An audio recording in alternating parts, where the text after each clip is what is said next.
presentation. Yeah, that sounds good. Let's do that.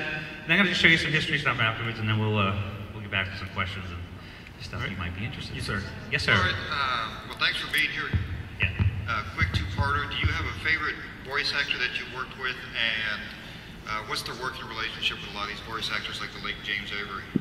Oh man, you know what's funny is like when we wrote the original comic books, it was you know, we had voices in our head of what the characters would sound like or what they should sound like, and so when we started working on the first animated show, it was very interesting process because we never heard other people sort of interpret the voices that we already had in our head. We went through a bunch of different casting options, and then the cast that we chose for the original series we thought was perfect, right through, you know, Splinter, and of course James Avery was just a genius. So, but you know, Townsend Coleman and Barry Goodman, Rob Paulson, who was an awesome Raphael back in the day, and we got him back as Donatello in the new series. I'd say Rob is one of my favorites, but I think all of those guys that brought characters to life were awesome. My favorite recently in the new series is Ice Cream Kitty. By far was the best of the whole series. You know the joke, right? I did the voice of Ice Cream Kitty, haha. But no, all the characters, all the people that brought the characters to life, even in the movies, I thought they did a fantastic job. So it was quite a process. Do you guys know that? You guys know who Chuck Lorre is? Big Bang, 2.5 Men. Chuck Lorre wrote the theme song for the original Turtles cartoon. Did you know that? Isn't that funny? It was one of his early gigs. One more question? Is that what I'm being? Our director's telling us one more question, then we'll go through the presentation. Oh, both. So 7 more questions, and then cartwheels. Then we have a magician coming. And then I'm going to strip down to my underwear and do cartwheels across the stage. So nobody wants to see that, trust me. Yes, sir. Okay, so in the original comic, I know it was a spoof of Daredevil, but why Daredevil out of anything? That's a great question. In fact, you know, as I mentioned earlier, that Peter and I grew up as huge fans of comic books. Jack Kirby was one of our favorites. But I read all kinds of comic books. Captain America was one of my favorites, Iron Man. But Daredevil was my all-time favorite. I absolutely thought Daredevil was the coolest character. And, you know, long before Frank Miller started working on it and blew everybody's minds, including mine. But it would always, Pete and I were sort of picking our favorite bits out of different comics that we grew up in that we loved. You know, I said, well, you know, the Daredevil origin where this blind man is about to walk across the street and his truck's barreling down the street with carrying radioactive waste in the middle of New York City, probably still happens today. Young Matt Murdock jumps in front of the truck and saves his life. This canister jars loose in the truck when the screeches puts on his brakes. Canister hits him near the eyes, and they never said what happened to the canister. So when we were coming up with the turtle origin, I said, well, why don't we have that canister continue bouncing down the street, and this poor young man is standing precariously close to a sewer opening, holding a terrarium with 4 turtles in it, and the canister hits the turtle terrarium, smashes it, all the turtles, and the radioactive ooze, everything goes down into the sewer where Splinter, the rat, and then a rat happens to be standing, and that's how the turtles were born. So basically the Daredevil origin becomes part of the turtle origin, and then we went even further. You guys watch any of the new Daredevil series on Netflix? Pretty awesome. It's fantastic. It blew my mind. It was great. Stick was one of Daredevil's mentors, one of his trainers. Yep. We have Splinter. That's perfect. Frank Miller had an evil ninja clan, or actually it was a good source evil ninja clan called the Hand. In the Daredevil comics, we have the Foot. You can see where this is going. So yeah, that was probably the closest we got to the Daredevil. We borrowed as much Daredevil stuff as we could without getting sued by Marvel. But we picked up a lot of other favorite isms and comic books and rolled them into what became the Ninja Turtles. So, good question. Yes, sir. Then we'll get to some. Regarding the films, this might be like asking you to pick your favorite child, but do you prefer the first 3 Ninja trilogy, the first trilogy, the animated TMNT movie, or the new Michael Bay travesty? Oh my goodness! What are you saying, really? You know, without a doubt, it's like in the early days, you know, the first trilogy. you know, we had a comic book that worked, which is all your fault. Thank you for buying it all. We had a TV show that really worked. Again, your fault. Thank you, thank you, thank you. The toys, all those parents that bought toys and stepped on them in the middle of the night going to the bathroom and cursed us at the early conventions. Thank you, thank you, thank you. But when it came down to do a movie, we were really worried because, you know, I mean, comic books are comic books. They're drawn. Cartoons are drawn. The toys are what they are. Awesome.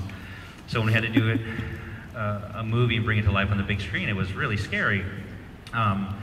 Until we met the director, Steve Barron. Steve Barron brought in a writer named Todd Langdon. The first meeting with Steve, he had one of our original thick 560-page collections of all the Turtle stories, and he'd gone through and postmarked, posted it, different parts of the different Turtle stories that he wanted to bring to life on the screen. So we said, all right, you're already awesome. What else you got? They brought in Todd Langdon to help put the script together.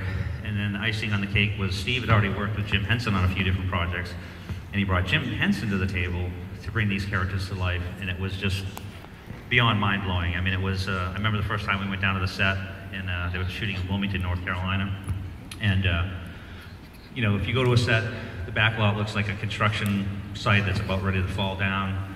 We go around this corner, and there's New York City, beautiful and grungy and dirty and all New Yorkisms that there are. There's a million people running around, lighting this, wetting down that, stretching and doing this. We go around another corner, and there's all 4 turtles in full costume, and there were these poor actors that were wearing these 80-pound suits. All those stunts you saw in the first movie were all done by these actors in these suits they could barely see. All those flips, all those spins, all those martial arts moves. And they were, Michelangelo had a sombrero on, he was dancing around like this, and the other turtles were stretching, and it was like, it just basically stopped in our tracks. It was the most mind-blowing thing, and they said, this can actually work. I think, you know, if I can believe that our characters have come to life, then the fans will believe that they've been brought to life. So, and that by far was my favorite of all Turtle movies. So, what's that? 14 minutes? 16 minutes. How much for 5 more minutes? No, this is our last day of the show, and we're really punchy, but we've had such an awesome time. We did a great Sunday this morning and photo ops, and we're going to run through some slides, and we're going to be back to the table. So we're going to be back there for about 2 hours. So when you guys finish up here, come join me down there, and we can talk some more. You guys know who Jack Kirby is? Jack Kirby? Yeah. Jack Kirby was a hero of mine, hero of Pete's. He's the guy that, after reading a whole bunch of Jack Kirby comics, I proudly announced to my parents that I'm going to be a comic book artist for the rest of my life. And they said, oh my goodness, he's never going to leave our basement for the rest of his life. But he was the inspiration for both Pete and I to write and draw comic books. This is one of my favorite shots, because this is the house that the Turtles were traded in. Peter and his wife were renting this place in Dover, New Hampshire. They rented me a room. Peter and I formed Mirage Studios, and we called it Mirage Studios because it was actually a mirage. We didn't have a studio, it was a living room. This is nice. I found this chair at a secondhand store, and in that chair one night, that's where I drew the first turtle that started the whole thing. I had this idea. I said, if Bruce Lee was an animal, what would be the silliest animal that he would be? You know, okay, a turtle, okay, works good. Of course, it made Peter laugh. Peter did this next sketch, topping mine, because he thought it was the dumbest thing ever, so did I. And so I had to top his sketch, and so I did this sketch of all 4, each with different weapons, and I had this comic booky logo, Ninja Turtles, and I'd done it in pencil, and when Pete did the inking on it, he had a Teenage Mutant to it, and we were just laughing ourselves silly. We did. We actually thought it was the dumbest thing ever. And we got up the next day and said, we don't have any distracting painting work going on, so let's write a story how the Turtles got to become the Ninja Turtles. And then we're not going to send it to Marvel, DC, we're not going to try to sell it to anybody else, we're going to self-publish it. A lot of people ask where the Turtles' names come from. We actually used to get letters back in the early days where fans would write in and say, I got an A in my history class because the teacher was shocked that I knew all these Renaissance artists, but I didn't tell her I was become the Ninja Turtles. But I grew up as a huge fan of art history, and this is actually a mural I did in 1980 when I was graduating in high school. I was a huge fan of Leonardo. He was a big inspiration to me, and when Pete and I said, well, what should we call them? Traditional Asian name seems the natural, but not silly enough if you're talking about Ninja Turtles. Doug, Bob, Steve, still not funny enough. And I said, well, how about Italian Renaissance artists, painters, creators? He laughed. We loved it. The only funny side to this is Donatello was almost called Bernini. Bernini was a sculptor that I liked much better. Nice. So we argued for a little bit and then flipped a coin and Donatello won. So Donatello was almost named Bernini. I had a $500 income tax return. We cleaned out all $200 out of Pete's bank account. I bought $1,000 from my uncle. We had enough money to print 3,000 copies at a local printer in Dover, New Hampshire. And when we first got him in, we were so sure that we wouldn't sell any of them. We made a lot of the boxes of books into furniture. We had a coffee table of first printings. We had an end table of first printings. And again, because it's all your fault, we sold out. And we've been doing it for 30 years now. The first Turtles premiered at a very small Comic-Con in Dover, New Hampshire. Look at these guys. Like 50 pounds ago, and I think I was trying to grow a mustache. I still am. Quite come in yet. But this is where the Turtles first premiered. The show, we invited as many friends and family as we could to the show, so it looked like there was a lot of people around our table. So my mom got a lot of copies, my dad got a lot of copies, my sister got a lot of copies. I like to show this picture because I can now afford a desk. I went from the chair to a desk. But this is significant because this is the way we're working on Turtles issue 2. I'd like to point out Turtles issue 2 because after we finished the first issue, I used to have a summer job. I cooked lobsters in a restaurant up in Maine. Finished cooking lobsters that summer. Pete called me up and said, distributors keep calling and asking us to do a second issue. Well, we never thought the first issue would sell, so we never thought of doing a second issue.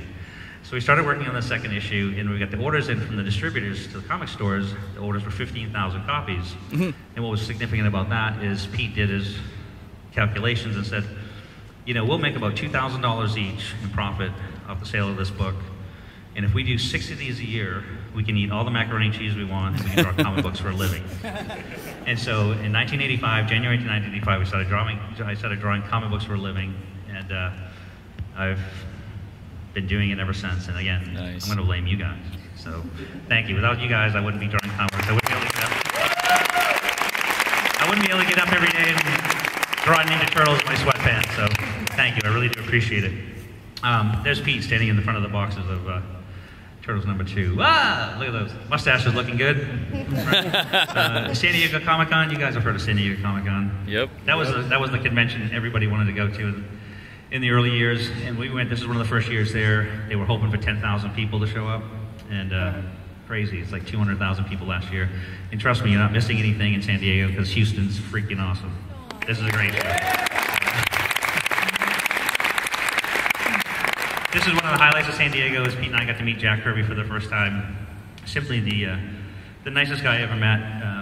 Truly an inspiration. And what I loved about him is that I remember the first time I saw him, a fan had just asked him a question about Captain America, and he'd give this wonderful, glowing answer of the creation of Captain America and the history of this. And the fan next to him asked the same question, literally. And Jack answered it in the same way, with the same enthusiasm and the same love of his characters and his creations. And I always said to myself, if I'm lucky enough to have fans, I want to be just like Jack Kirby was, because he was an awesome, awesome guy. Such a great creator. You know these guys? Casey Jones. I love to point out the first issue of the 4-issue biker series. We did one featuring each turtle. Raphael was the first one, and also the introduction of Casey Jones. Yay, Casey rule. These are some of the pages from the Casey Jones series. And what I love about Casey is I had this idea for a character, because they always had vigilantes in comic books, guys that put on these suits and went out and fought crime, but they always had this horrific backstory. You know, their whole town was murdered, or their family was brutalized, and they became a crime fighter. And I wanted to have a crime fighter because he watched too much bad TV. So Casey used to watch 3 TVs at a time. And I had originally had this hockey mask with 2 baseball bats. And Pete had this idea. He said, why don't we put a golf bag on him? And he can have like a cricket bat, golf clubs, and everything. And that was it. Casey Jones was born. And you know, he's been an integral part of the Turtles. We consider April Casey and the 4 Turtle Splinter the main family group. I love to point out this cover. This is the first color cover of the Turtles. I did the Turtles bandanas all in red because, again, you know, Pete and I knew who they were. We knew them apart from the weapons. We were writing and drawing them. We just assumed you guys did, and most of you did. But when we started working on the animated show, we changed them into different colors, and I'll talk more about that later. But I pointed out that cover because we were huge fans of George Lucas and Star Wars, and so I had to recreate the Star Wars cantina scene, so the Turtles fighting in the cantina. You guys know who Dave Sim is? Dave Sim created a character called Cerebus. You know Cerebus? Cerebus was a big influence. Dave Sim was a big self-publisher and a real champion for creators' rights. And in fact, you know, he was a big influence on both Peter and I. You know, if you look at, you know, the Daredevil origin, New Mutants, Dave used to draw Cerebus, like Barry Smith used to draw Conan. So you had this little aardvark running around in a barbarian costume. And it was really a parody of comic books, his favorite comic books in the early days, and we really borrowed heavily from Dave when we parodied Ronin and Daredevil and all that stuff. But we did a crossover, Turtles #8, with Dave Sim, and I introduced this character, Renette, time-traveling mistress. And she's a little klutzy, a little goofy, and just the neatest, cutest thing ever. And it was one of my favorite stories. Around this time, look at this studio.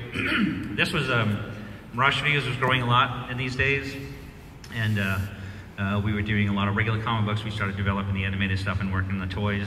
And I like to point out, because you saw my first desk chair, now we have a studio with a bunch of artists helping get the issues on time.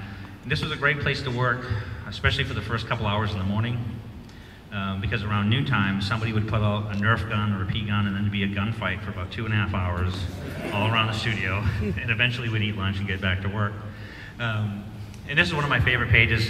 You know, a lot of people don't know that we, Peter and I, the entire Turtle Foundation was created off 15 issues that Pete and I did initially. Turtles 1 through 11, the 4 one-issue microseries featuring each of the Turtles. And we continued to work on the Turtles. We did 300 cartoon episodes and all the, worked on all the movies and worked on all the toys and all that stuff. But this is one of the final pages of that series, and it just looks awesome. Oh, yes. This is one of my favorite shots because the mustache is looking really good. little Hall & Oates here going. This is some of the early trips to Playmates Toys, who is still making the Turtle toys today. And again, when Pete and I were going through the development of the animated series and working on the toys, we never actually believed that they would happen. It was like, this is really fun, and we're writing for a younger audience. It's going to be great, and it'd be really cool if they did. And I still remember my favorite story. When the toys actually came out in June of 1988, Pete and I had to go down to the local toy store, which was KB Toys at that time. Mm-hmm. And it was in Springfield, Massachusetts. And we're walking to the toy store, and we're getting close to the action figure section. And just about when we arrived in the action figure section, this mom is dragging this kid out of the action figure aisle going, "No, I'm not buying you one of those stupid Ninja Turtles." We were like, oh my goodness, what have we done? And here we are years later, still selling Ninja Turtles. This is somehow, I talked about the movie a little bit earlier. It was great. Jim Henson's Creature Shop brought the characters to life, and this is some of the original sculpting that they were doing in the studio in England. Pizza, pizza. Isn't that great? But they were fantastic. I mean, look at that. I mean, that's just one of the early sculptures for Splinter, and it just looks alive. And Jim Henson was really an amazing person and really brought the characters to life, and that movie is still my favorite. Pre-tattoos, me talking to Jim Henson on the set, and this is one of the coolest scenes. Elias Koteas, you know, Elias played Casey in the first movie, actually in the third movie as well. I like to point out, this was on set in North Carolina, and they literally recreated some of the scenes in that Raphael one-shot that we did. And I remember Elias was so nervous. He's like, "Oh man, I don't think I'm doing your character justice and this." And I'm like, "Dude, just by saying that, you're the most awesome Casey ever." And it was fantastic. I'd just like to show a few of these my favorite paintings from the early days. When he started out doing Turtles, I think the longest comic story I ever did was, I think, 12 pages, and the first issue was 40 pages. I used to paint, but not very well. But again, thanks to you guys buying all those Turtle books, I got to learn how to paint. So see some of my favorite Turtle covers from the early days. I love that one. And get to learn how to draw comic books. And here we are, fast forward to, any of you guys watching the new Nickelodeon series? What I love about the new Nickelodeon series is when they started, Ciro Neely, the guy there, that looks like, I don't know, looks like a mafia guy or something. But Ciro is the one responsible. He grew up, his dad owned a pizza place in Philadelphia. He spent his childhood eating pizza, drawing Ninja Turtles, going to all the Turtle movies. And when he got the job, I had known him before he got the job at Nickelodeon. When he got the job executive producing the new Turtle series, I knew we were in great hands. And he was just he's the reason it is as cool as it is. And they do some crazy stuff in that show. I mean, there's some really fun stuff, there's some great martial arts, but there's some weird stuff. Pizza Zombies, remember the Pizza Zombies? And this guy, Ice Cream Kitty, yay! Ice Cream Kitty. Courtney and I were at a show in San Diego, and we'd been talking to Nickelodeon about letting me do a voice in one of the shows. They wanted me to do a voice, and they said, yeah, we'll come up with something really cool and funny and different, or a superhero or a bad guy. And they showed this drawing of a cat based on in the Michelangelo Christmas special. Michelangelo finds this lost cat, and he names it Clunk, and so it was a part of the Turtles universe. And so he decides he wants to have this Michelangelo find this cat, accidentally eats ice cream that has mutagen on it, becomes Ice Cream Kitty. And I was like, literally stood up in the audience and I said, that's it, I want to be Ice Cream Kitty. And they're like, no, we'll find something else. I said, no, I want to be Ice Cream Kitty, I'm serious. I want to be able to wear a shirt that says I am Ice Cream Kitty, and then That's right. make my wife wear a shirt that says I'm with Ice Cream Kitty. So I'm glad to see Ice Cream Kitty continue to come back in additional episodes of the cartoon. But I love the new cartoon series. I think it's really fun, and we just got greenlit for season 5, and I'm going to be working on that as well as. Congratulations. Thanks for watching. We have a really good time doing it. You guys seen some of the new IDW comics? Are you guys reading those? Thank you. Issue 44. Don't worry, just keep reading. No, what's been great about the IDW comic series is not only I get to work with the incredible Tom Waltz, who's the brainchild for literally helping define and pick some of the favorite bits of the Turtle universes, from the black and white comic books to the early cartoons, and sort of revamp it into this platform where we can tell some pretty amazing stories, like the City Fall series with the Dark Leo, and then what we're exploring with Donatello right now. I just finished the cover for Turtles issue 50. Can't believe we're up to 50 covers already over these last 4 years, and I blame you once again. Thank you, and thank you for giving me such a great job. This is some of the process of how I work. When I do the covers for IDW, thought it'd be fun to see. I usually start with a blue pencil, got to figure out the design, what I want to do, and once I get that to a place I like, then I ink it into these finished covers, and then the awesome Rhonda Patterson colors them up for me. This is one of my favorites because any excuse I can do a wraparound cover for one of the comics is just pure joy for me. And this was great because this is the last issue of City Fall, and I got to put everybody in it. Bebop, Rocksteady, Casey, April, Slash. So this is one of my favorite pieces I like to show up. I've done a couple graphic novels for them. I'm doing another one right now. Should be out early next year, as well as some other original projects for IDW. But I love this. Oh, there we go. I know we want to make sure we get to some questions. So, no, this was great because I got to bring back Renette from my favorite Turtle issue, Turtles issue 8. Bring her back in a graphic novel that came out last year, and I got to model it after my wife, which was really fun. She's not as nutty as Renette, but she's cuter even. I can't draw her as cute as she really is. This is the cover for the new collection of the 2014 annual Turtles of Time that'll be out. And Simon Bisley. You guys seen Simon Bisley at the show? Yes. You know who he is? Crazy guy. Looks like he's homeless in Artist Alley. I'm joking because Simon is not only the godfather of our son, Shane, but he's a longtime collaborator. Getting to work with him on this cover, I penciled it and Simon painted it. Nice. For a Turtles issue, the 30th anniversary issue. And the best part of the 30th anniversary is Pete and I hadn't worked together in about 20 years. And I asked him if he'd ink a cover that I penciled, so we did this one. I penciled it, Pete inked it. And then this one was uber cool. I love this because there was an editor at IDW that said, I always loved that first Turtle cover. It was iconic, you know, the turtles standing on the roof and you see the shadow of the shredder there. But I always wondered what happened 10 seconds later. And I was like, oh yes, idea. So that cover that just went by was that cover. Turtles jumping off the roof 10 seconds after that. These are just some new covers I've been working on. This is coming out. This is actually just hit the stands, I think, this week. Turtles 45, and this is the work in progress on if you bought any of those big, huge, heavy, and I know you have. I've seen some of you guys bring those big, heavy, huge collections, because I see you because you're going like this with your backpack, walking through the convention. We're doing issue 6 of those big hardcover collections, and it's featuring all the short stories we did with Turtles over the years, and that's coming out. And I like to show this because this is the pencil of, you guys heard of this guy, Robert Rodriguez? You know him? Yep. I love Robert. He's a longtime friend and a great guy. He's an amazing artist. I don't know if you know. We all love his movies and the stuff he's done, but the guy can really draw. And the last time I was down visiting him, I said, if I pencil the cover, will you ink it? And it will put on the cover of issue number 50 of the Turtles. So Robert is, as we speak, down in Austin inking that cover that is gone now. There's me again, no mustache. Much better, right? But no, that was Robert, and I'm very excited. That's going to be out in August, and there's a bunch of other fun things going on.